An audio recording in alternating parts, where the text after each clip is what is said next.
할렐루야, 반갑습니다. 오늘 화요 또 팀 미팅 또 설교를 맡게 된 이주철 사관입니다. 오늘은 사사기 12장 7절로 15절 말씀 보겠습니다. 사사기 12장 7절로 15절 제가 받들어 봉독해 드리겠습니다. 입다가 이스라엘 사사가 된 지 6년이라. 길앗 사람 입다가 죽음에 길앗 한 성읍에 장사되었더라. 그의 뒤에는 베들레헴 입산이 이스라엘의 사사이었더라. 그가 아들 30과 딸 30을 두었더니 딸들은 타국으로 시집 보내었고 아들들을 위하여는 타국에서 여자 30을 데려왔더라. 그가 이스라엘 사사가 된 지 7년이라. 입산이 죽음에 베들레헴에 장사되었더라.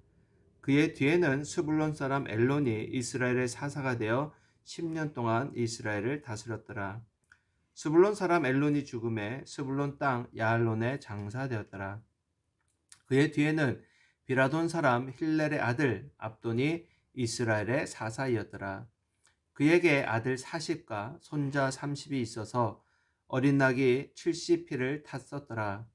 압돈이 이스라엘의 사사가 된 지 8년이라. 비라돈 사람 힐렐의 아들 압돈이 죽음에 에브라임 땅 아말렉 사람의 산지 비라돈에 장사되었더라. 아멘. 얼마 전 한국에 새 모녀 살인 사건이 일어난 것이 뉴스에 크게 보도된 내용을 아마 여러분들도 잘 알고 계실 겁니다. 그 범인이 김태현이라는 사람인데 제가 이 소식을 접하면서 깜짝 놀랐습니다. 왜냐면은 제 고등학교 때 친한 친구가 김태현이라는 친구가 있는데 혹시 그러면서 뉴스를 봤는데 뭐 나이가 굉장히 젊은 그런 친구더라고요. 잘못된 사랑이죠. 잘못된 사랑인데 그 집에 한 여인을 쫓아다니다가 그 집에 찾아가서 멍전은 여동생을 죽이고 살해하고 몇 시간 뒤에 집에 들어온 엄마를 또 살해하고 또 이제 저녁 11시 넘어서 자기가 좋아했던 그 여인이 왔는데 그 여인마저도 살해를 합니다. 그리고는 그 집에 며칠 동안 머물면서 밥도 먹고 또 술도 마시고 했던 뭐 이런 것들이 드러나면서 정말 인간들이 어디까지 악해질 수 있는가.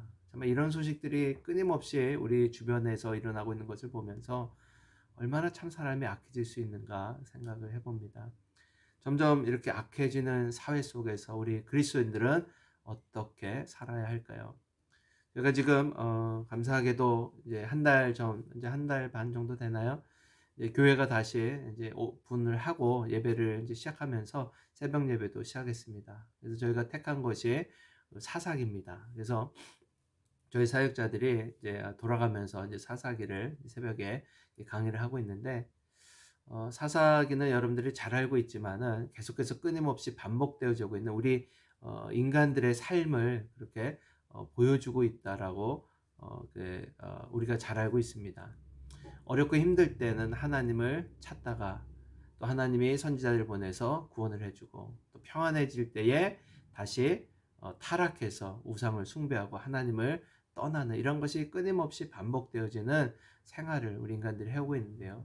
지금도 마찬가지인 것 같습니다. 코로나로 인해서 한 1년 정도 우리가 굉장히 힘들어했던 그런 시기 속에서 안타까워하고 하나님 앞에 언제 또 예배하나, 우리 살아의 동산이 언제 열리나, 뭐 이런 것들도 저들이 이렇게 하다가 조금 더 이것들이 이제 조금씩 오픈이 되면서 해결이 되다 보니까는 어느새 또 이렇게 생활하는 것도 나쁘지 않다, 이렇게 생각하는 사람들도 생겨나는 것 같습니다.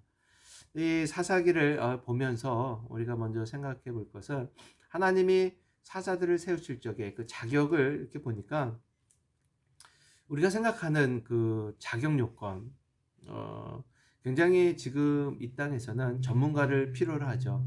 그 분야에서 최고의 전문가를 우리는 선호합니다. 그런데 하나님은 이 전문가가 아닌 사람들을 사사로 세워서 그 하나님의 사역을 감당하게 하는데, 이걸 보니까 뭐 의심도 많고 약한 자들 뭐 이런 사람들을 보게 되면서 이것도 하나님의 은혜이다. 왜 그러는가?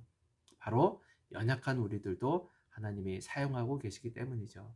정말 젊고 정말 멋진 은혜 그 실력이 좋은 그런 사람들만 하나님이 뽑아서 사용한다면 아마 사랑의 동산의 봉사자로 이렇게 섬길 수 있는 사람은 아무도 없을 겁니다. 그런데 지금 점점 이제 연세도 많아지고 뭐 각기 우리 이제 그 생활 영역 속에서 참 바쁜 그런 생활 속에서도 하나님이 연약한 우리들을 통하여서 이 사랑의 동산을 지금까지 이어오신다는 것이 얼마나 하나님의 큰 은혜인지요. 그런데 하나님이 사사를 세우신 그 목적만큼은 동일한 것 같아요. 세우는 사사들은 다르지만 세운 사사를 통하여서 하나님의 목적은 동일하다. 그것이 무엇인가? 바로 이스라엘을 구원하는 것. 그것이 하나님의 목적이었다는 거죠. 근데 오늘 제가 읽은 본문 말씀의 내용들을 보면은 먼저 이 7절에 보면 입다는 이스라엘의 사사가 된 지 6년이 됩니다. 그리고는 죽었어요. 어느 한 성읍에 장사가 됩니다. 또 그의 뒤에 그 이제 입산이 이스라엘의 사사가 됩니다. 그리고 그 또한 10절에 보면은 베들레헴에 장사됩니다. 그가 7년 동안 사역을 하는데 행한 일이 뭐냐? 아들 30, 딸 30을 둡니다. 그리고 또 그 뒤에 엘론은 10년이라는 세월을 사사로 있으면서 그 또한 죽고 장사되었더라. 그 뒤에는 압돈이라는 사람이 사사가 됩니다. 그 또한 아들 40에 손자 30을 낳고 8년을 사사로 지내다가 죽고 장사가 됩니다. 계속해서 반복되어지는 이 사사의 그 열매들을 보니까 죽었고 장사되었고 몇 년 섬겼더라. 그리고 그들이 행한 것은 자녀를 몇 명 낳았더라. 자녀를 이만큼 낳기 위해서는 아내가 많았겠죠. 그것은 정말 하나님의 그 맡겨진 사사로서의 사역을 잘 감당했다라고 우리가 믿기 어려운 그런 열매들을 우리들이 발견할 수가 있습니다. 우리 사랑의 동산을 한번 보길 원합니다. 몇 기까지 했더라. 우리가 몇 년 이것을 했더라.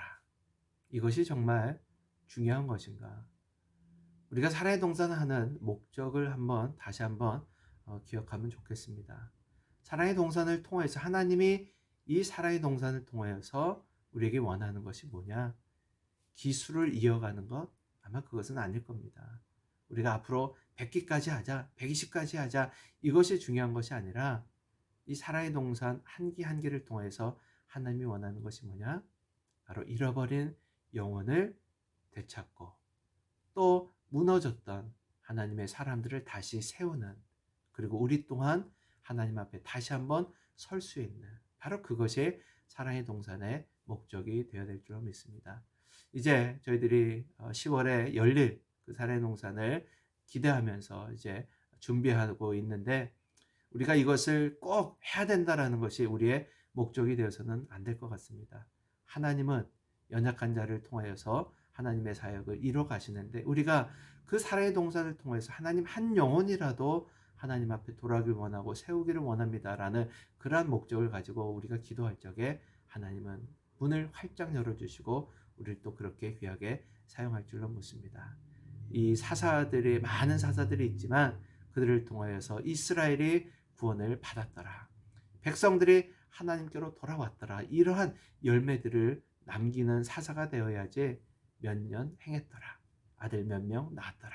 이러한 결과를 낳는 그런 사사가 되지 않길 원합니다. 우리 사랑의 동산 팀 멤버들 모두는 하나님의 그 사사들로 인하여서 많은 열매를, 많은 영혼들을 그들의 섬김을 통하여 하나님께로 돌아왔더라라는 열매를 맺는 그러한 사랑의 동산 우리 베스카도르 되시기를 주 이름으로 축원합니다. 샬롬.